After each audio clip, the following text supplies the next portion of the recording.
Bismillahirrahmanirrahim. Alhamdulillahi Rabbil alamin ve la akibatu lil muttaqin.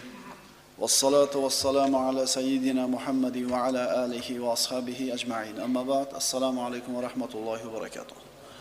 Allah azza ve celle ushbu sayyidul ayyom kuni barchamizga barakotli qilsin. Ota-ona bilan muomala fiqh deb nomlanadigan darsimizni bugun 10-si. Kishi uning onasiga nisbat qilib chaqirish mumkinmi? O'zi aslida haqiqatda otasiga nisbat qilinadi. Masalan, falonchi ibn Abdulloh, Zubayr ibn al-Avvom, Avvomning o'g'li Zubayr. Endi onasiga nisbat qilib chaqirish mumkinmi? Ha, mumkin. Agar shu ismi bilan mashhur bo'lgan bo'lsa, hamda mana shu ismi bilan onasiga nisbat qilib chaqirilganda shu kishi aziyat chekmasa, zarar ko'rmasa. Aslida aytdik, mana otasiga nisbat qilishligi to'g'ri bo'ladi. Alloh taolo aytgan Qur'onda, astagfirullah, ud'uhum li abaihim. Ularni o'z otalarining ismi bilan chaqiringlar. Endi onasini ismi bilan nisbatlanib chaqirishi mumkin deganga dalilimiz Imom Muslim o'zining sahihida keltirgan hadisda, mana Fatima binti Qays Mahzum urug'idan bo'lgan eri taloq qildi bu ayolni. Va unga nafaqa berishdan bosh tortganida bu ayol Payg'ambarimiz sollallohu alayhi vasallamning oldiga shikoyat qilib keldi. Shunda Payg'ambarimiz Fatima bint Qaysga sizga nafaqa yo'q, modomiki 3 taloq bergan bo'lsa nafaqa qilmaydi. Siz Ibn Ummi Maktumning yoniga boring dedi. Abdulloh ibn Ummi Maktum Payg'ambarimiz sollallohu alayhi vasallamning ikkala ko'zi ham ko'r bo'lgan amo sahobiysi. Ummi Maktum, Maktumning onasining o'g'li. Ya'ni onasiga nisbat qilinyapti. Ibn Ummi Maktum, Maktumning onasining o'g'li. O'zi aslida otasini ismi bilan nisbatlab chaqirishligimiz to'g'ri bo'ladi. Keyingi masala, ayol o'zini erini xizmatida turishi vojibroqmi yoki ota-onasining xizmatida turishligi vojibroqmi? Qaysinisi vojibroq? Endi qiz bola bo'lsa, hali erga tegmagan bo'lsa, tabiiy o'z-o'zidan ota-onasining xizmatida turadi. Endi erga tekkandan keyinchi otasi bir narsani talab qilsa, eri ikkinchi narsani talab qilsa, qaysinisini toati vojibroq bo'ladi? Ayol erga tegdi, ota-onasining hukmidan chiqdi. Endi birrul volidayn vojibroqmi yoki erining xizmatida turishmi? Qiz bola erga tekkandan keyin uning ustida eng haqli inson uning eri bo'ladi. Shuning uchun erining xizmati vojibroq bo'ladi. Ya'ni kelib qaralashib qo'y deb onasi so'ransa, mehmondorchilikmi yoki uyini bir tozalab shupurishmi, ammo kuyov yo'q, bormaysan, mana shu yerda turib meni xizmatimni qilasan deydigan bo'lsa, erini gapiga quloq solishlik to'g'riroq bo'ladi. O'zi qaranglar-da, mana shu punktda onam aytdi, qanday bormayman deb turib, ketib qoladi, keyin o'rtada kelishmovchilik sodir bo'ladi. Men seni tug'ib katta qilganman, qiladi. Men bormayman ekan deydi, shu bilan qarabsiz yana o'rtaga sovuqchilik tushadi. O'zi hamma oilaviy bo'layotgan munosabatlarimizdagi muammolarni surishtirsangiz, shariat belgilagan ramkadan chiqib ketganligimiz uchun bo'ladi. To'g'rimi? Agar shariat bo'yicha bo'ladigan bo'lsa, bu muammolar bo'lmas edi. Shariat bo'yicha hayotni o'tkazmaydi, er-xotin o'rtada muammo paydo bo'ladi, talaqni qo'ygandan keyin shariatdan yechim istashadi. O'zi asli shariat bo'yicha yashamagani uchun muammo chiqqan edi. Shunday emasmi? Fasolihatu qonitatun hafizatun lil g'oybi bima hafizalloh. Bas ibodat, itoatli va erlari yo'qligida Allohning hifzi himoyati bilan erlarining mol mulklarini va o'z iffatlarini saqlovchi xotinlar yaxshi xotinlardir. Wastavsu bin nisa'i khayran fa innama hunna awanun 'indakum dedilar Rasululloh sallallohu alayhi vasallam. Hajjatul vadoda turib payg'ambarimiz vasiyat qilar ekanlar musulmonlarga, ayollarga yaxshi muomalada bo'linglar.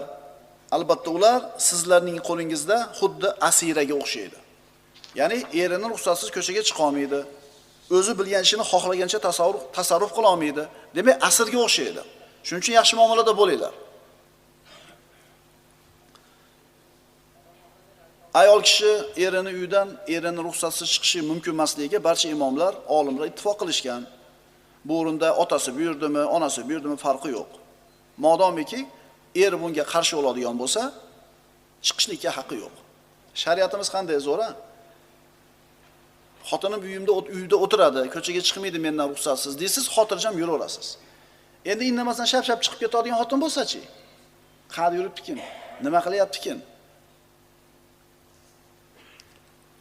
Agar tirikchilik yuzasidanmi, xizmat yuzasidanmi, boshqa bir joyga borib yashashlikka to'g'ri kelsa, o'zini xotinini olib ketmoqchi. Ana shu joyda xotini uchun hamma sharoitni muhayyo qilib beradi.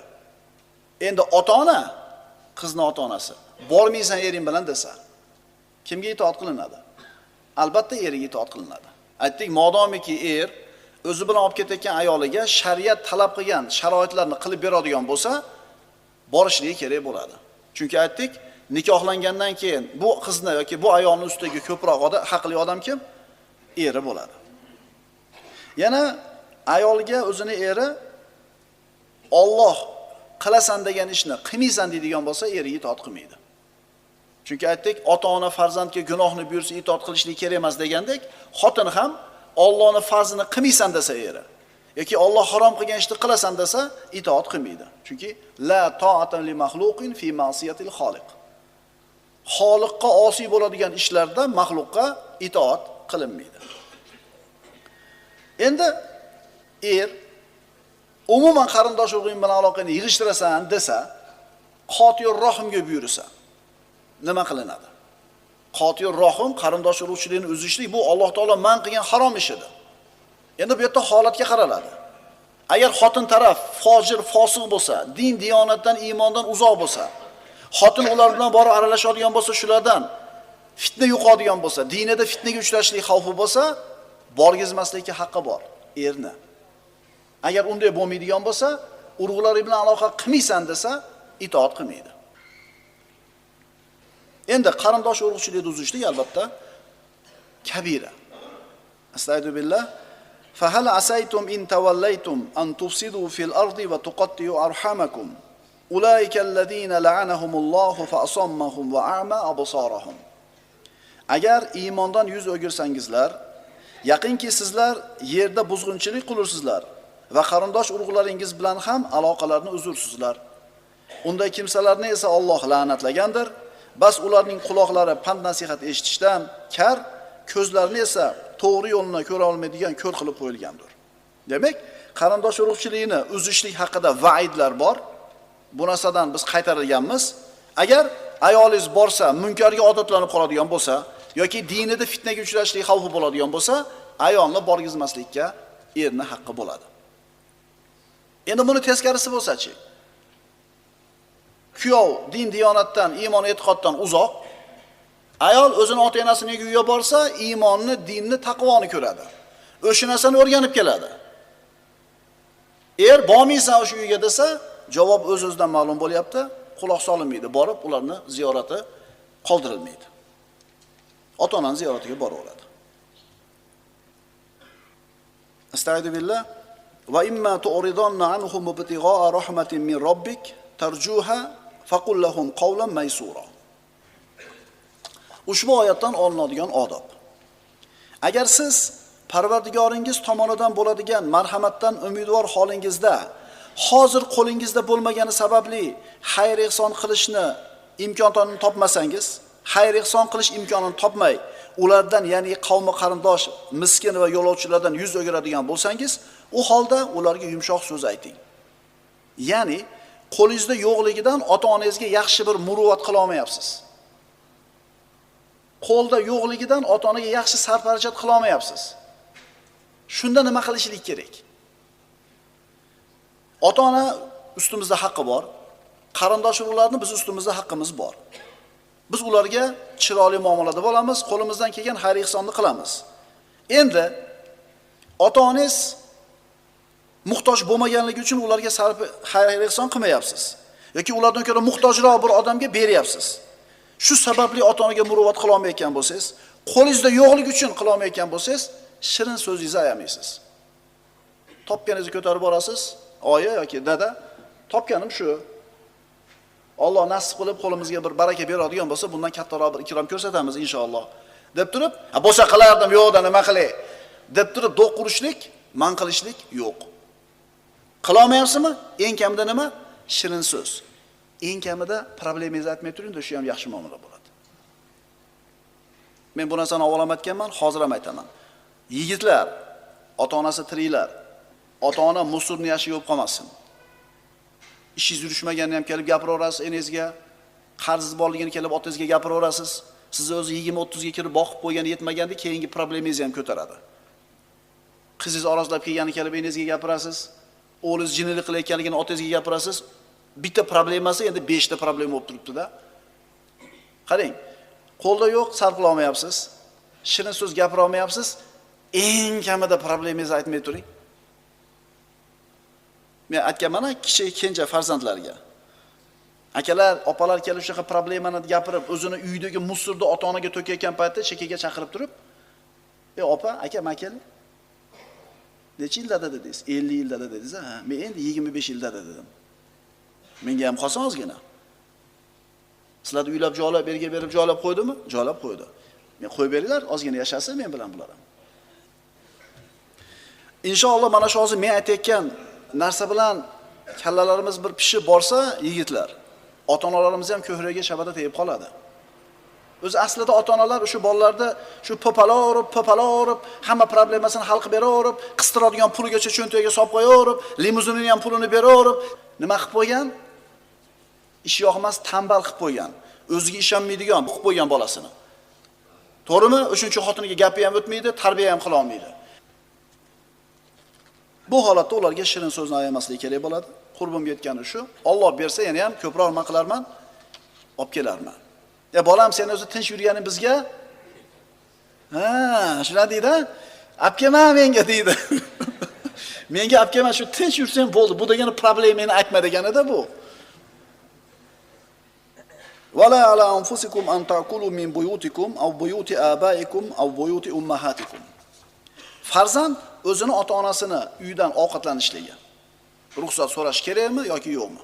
Ey mo'minlar, sizlar o'z uylaringizdan yo otalaringizning uylaridan yo onalaringizning uylaridan izn so'ramasdan taomlanishingizda sizlarga gunoh yo'qdir. Endi farzand otasi bilan yashagandan keyin so'ramasdan ovqatlanishligi tabiiy. Albatta endi ma'ruf yo'li bilan. Bola boshqa qilib chiqarib yuborgan bo'lsa-chi? Agar farzandda boshqa qilib ro'zg'orini chiqarib yuborgan bo'lsa, kelib ota-onasining uyidan yeyish mumkin. Faqat ma'ruf yo'l bilan bo'lsin, insof bilan. Ya'ni insofsiz qanaqa bo'ladi desa, qishga olib qo'ygan asalni olib chiqib yeb qo'yish padvaldan. Qishga qilib qo'ygan, to'plab qo'ygan sariyog'ini olib chiqib yeb qo'yish yoki ko'tarib ketib qolishlik. Albatta bu ularga aziyat, ozor yetkazadigan bo'lsa, buni to'g'ri-da, senda qadar nechta bunda? 4 ta o'g'li bor, 8 ta qizi bor. Musibat bu. Agar hammasi kelib olib ketib, kelib siqqanicha yeyverasan, lekin ko'tarib ketishlik o'g'il bola. Ko'tarib ketishlik, agar ota-onani harajga qo'yadigan bo'lsa, ota-onani noqulay ahvolga qo'yadigan bo'lsa, ularga zulm bo'lib qoladi. Bunday qilish mumkin emas. O'zi podvalga olib chiqib qo'ygani nima degani? Tema degani. Farzand o'zining otasining molidan uning iznisiz, otasining iznisiz olishi mumkinmi? Agar farzand muhtoj bo'lsa, otasi bilan yashaydi, muhtoj, ota baxil bo'ladigan bo'lsa, ikkalasining bitta uyda yashaydigan bo'lsa, farzand so'ramasdan olishi mumkin. Sharti bor faqat. Mumsik bo'lsa, baxil bo'lsa, ziqna bo'lsa, qurumsoq bo'lsa. Endi bunga dalil Payg'ambarimiz sollallohu alayhi vasallam Makka mukarramani fath qilganlaridan keyin ayollardan bir jamoa kelib Rasulullohga bay'at berishdi. Ularning orasida Hind binti Utba bor edi. Abu Sufyon ibn Harbning ayoli, Muaviyat ibn Abu Sufyonning onasi. Kuchli ayollardan bo'lgan. Shu so'radi, bu Buxoriy va Muslimdan keltiriladi bu hadis. Ya Rasululloh, erim Abu Sufyon baxil odam, menga va farzandlarimga yetadigan narsani bermaydi. Unga indamasdan olsam bo'laveradimi molidan? deb so'radi. Shunda payg'ambarimiz aytdilar, o'zingga va bolalaringga kifoya qiladiganini ma'ruf bilan olgin dedilar. Ya'ni insof bilan ol dedi. Insof bilan ol dedi. Albatta endi boyaga aytganimizdek, baxil bo'lsa, mumsiy bo'lsa, ziqna bo'lsa. Imom Ahmad Al-Var kitobida kishi o'zining otasining molidan ma'ruf bilan olib yeyishi mumkin deb aytadi.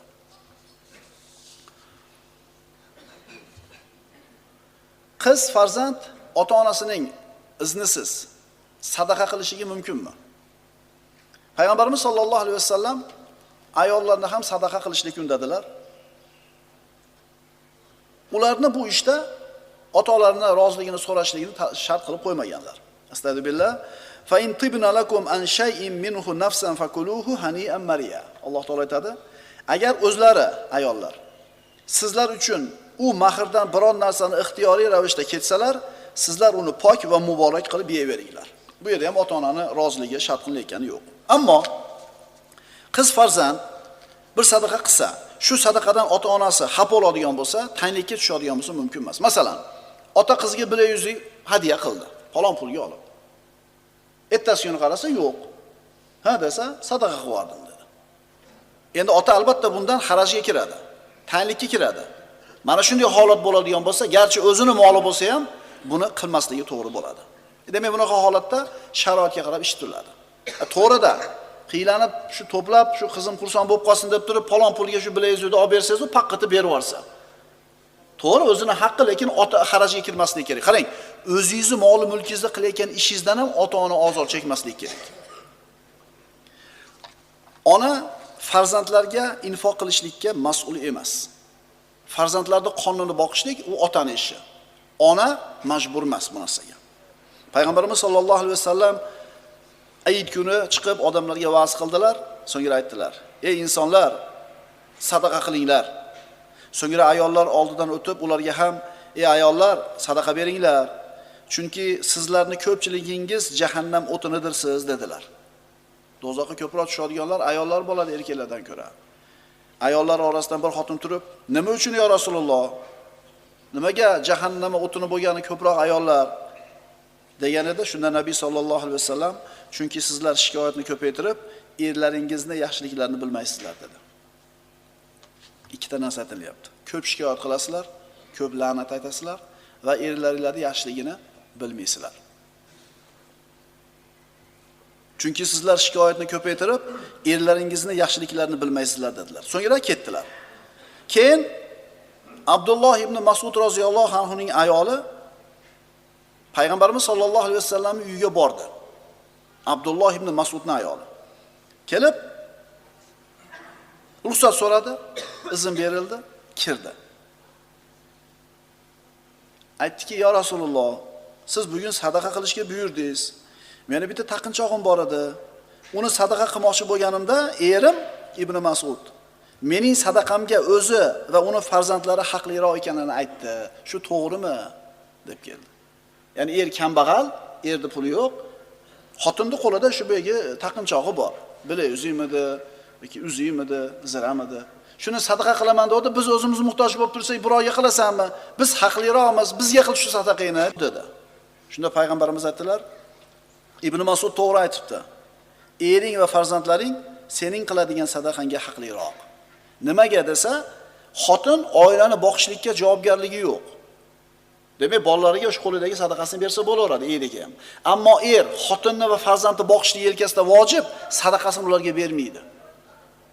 Chunki xotinga, farzandga sarparajat qilishlik erkak yelkasidagi vojib. Tushunarlimi? Nimani aytishim kerak hozir? O'tirib olib uyda o'g'il bola xotin ko'chada tirikchilik qilayotganini gapirishim kerak. Birdaniga o'sha bo'lib qolmaydi o'sha o'g'il bola hamchi. Ko'chaga chiqqani qo'qadi, ishi tushmayotganidan, ish qilsa bo'lmayotganidan ko'ni sovib uyda o'tirib oladi, xotin chiqadi, tirikchilik bo'ladi, er uyda o'tirib oladi. Shunaqalar ham yo'qmasa, ko'zingizlarni katta ochinglar, juda ham katta gunoh qilyapsizlar. Xotin kishi o'zi uyda o'tirish kerak edi. Erkak kishi chiqib ishlashlik kerak edi. Siz nima qildingiz? Siz o'tirib oldingiz, xotin boqyapti. O'shuning uchun qizlarini turmushga uzatayotgan akalarimiz ham o'zingga yoqqan bo'lsa beravermas. Bu qo'ymas, yoqmasa qaytarib olamiz degani. Siz surishtiring o'sha sizga qizingizga xardor bo'layotgan o'g'il bolaning oilasi. Qani erkaklar qilish kerak ekan, aylanib kelib yana. Otasi qanaqa, nima suv bilan boqqan, nima muhitda katta bo'lgan, u oilada erkak rahbarmi, xotin rahbarmi? U yerda o'lchov nima? Televizormi o'lchov yo shariatmi o'lchov? Erkaklar hal qilish kerak shu narsani, bizga to'g'ri kelmaydi. Ha desa, ular mana tushunchalar. Yaxshi odamlar, lekin bizga to'g'ri kelmaydi. Demak, ona farzandlariga infoq qilishligi yelkasidagi vojib emas. Ammo bo'lsa, infoq qilsa, bu narsa man qilinmagan. Ota o'zini zakotini ham farzandiga berib bo'lmaydi. Mana hozir aytib o'tdik. vojib edi farzandingizni va xotiningizni boqishligingiz. Siz infoq qilishligingiz vojib bo'lgan odamlar, ular zakotni olmaydi. Xuddi shunga o'xshagandek, ota-onasiga ham zakotni berib bo'lmaydi. Chunki ota-onasiga xayr ehson qilib infoq qilishligi ham farzand yelkasidagi vojib edi. O'g'il bolalar eshik qilib chiqib ketgan bo'lsanglar ham, katta eshikda qolgan otangizga sarf qilishlik yelkangizdagi vojibligicha turibdi. U yerdan olish emas. Nima qilish kerak ekan? Olib borish kerak ekan uyiga. To'g'rimi? Men olib bora olmasangiz borib shirin so'zingizni ayting eng kamida. Olib bora olmasangiz borib musuringizni to'ymang ularning ustiga. Chunki otasiga zakot bersa, zakot bergan odam xuddi o'ziga zakot bergandek bo'lib qoladi. Chunki otani boqishligi kerak edi, ularning tirikchiligini o'sha pul bilan hal qilib qo'ysa, demak o'ziga o'zi zakot berayotgan bo'lib qoladi. Mumkin emas. Ota-onaning vafotidan keyin farzandni qilish kerak bo'lgan ishlari. Endi kimdir ota-onasini tiriklik paytida duosini olib, roziligini olib qolgan, kimdir bunga ulgurmagan. Kimdir es pastligidan, johilligidan ota-onasini dilini og'ritgan. Kimdir esini yig'ib endi xizmatini qilay desa ketib qolgan. Birrul volidanga ulgurmagan.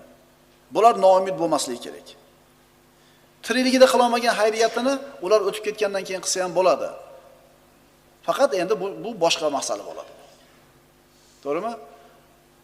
Moncha kilo domlab osh ihson qildim, moncha ho'kiz so'ydim. Ota-onangni tirigida qilganingda-chi o'sha ikkita paypoq o'rashini bosar edi.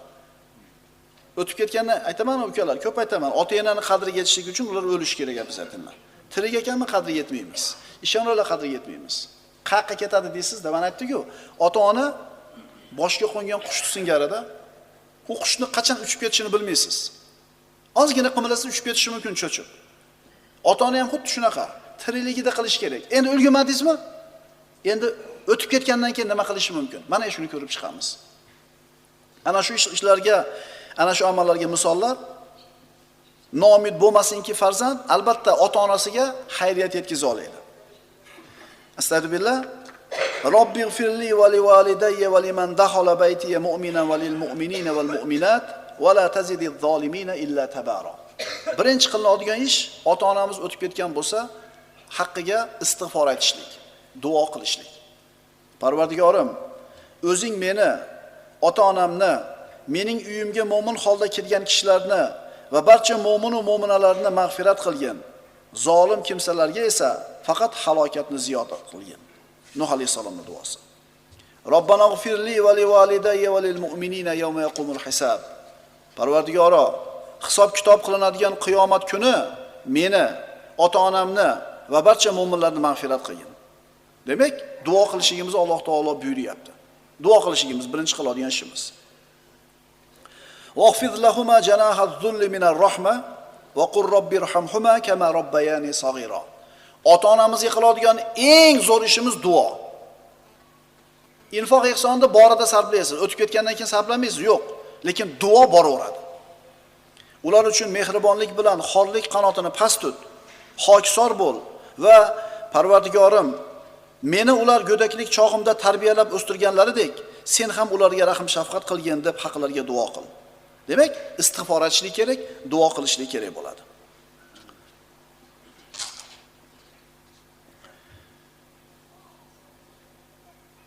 Qala Nabiy sallallohu alayhi vasallam Inna Alloh azza va jalla yarfa'u darajata lil abdi fil jannah. Qiyomat kunida Alloh taolo hisob kitob bo'lgandan keyin bir bandani jannatga kirgizadi-da, darajasini ko'taradi. O'zi kirgan joyidan ko'ra ko'taradi.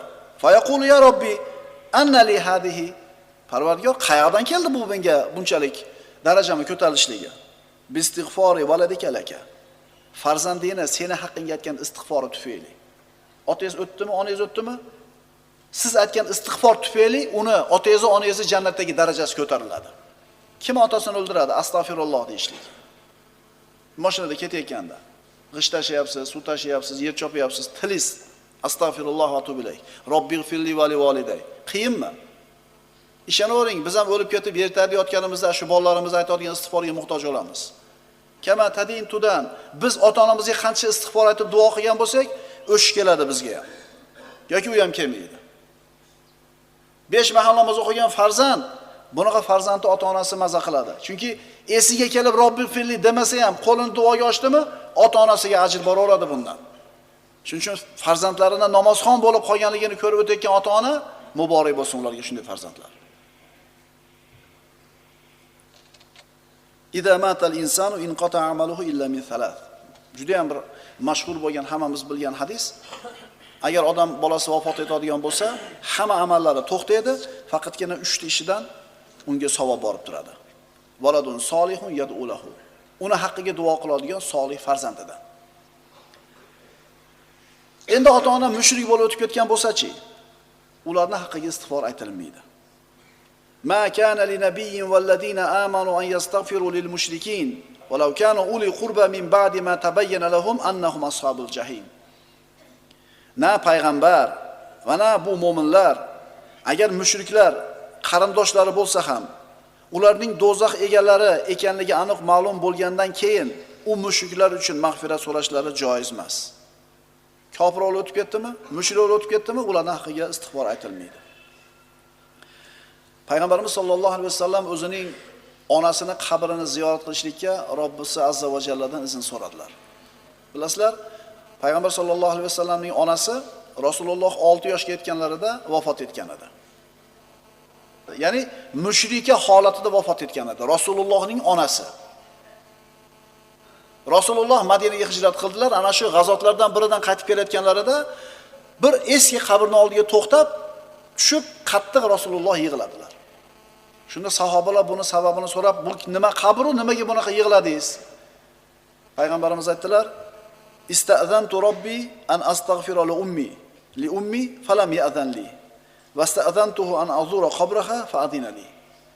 Robbimdan onamni mag'firat qilishini duo qilib so'radim, Alloh man qildi.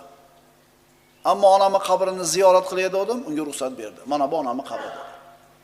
Rasulullohni ko'tarib yurgan, Rasulullohni katta qilgan ona Rasulullohning istig'foriga loyiq bo'lmayapti. Akalar, bu iymon degan ne'mat Alloh yaxshi ko'rgan bandalarga beradi.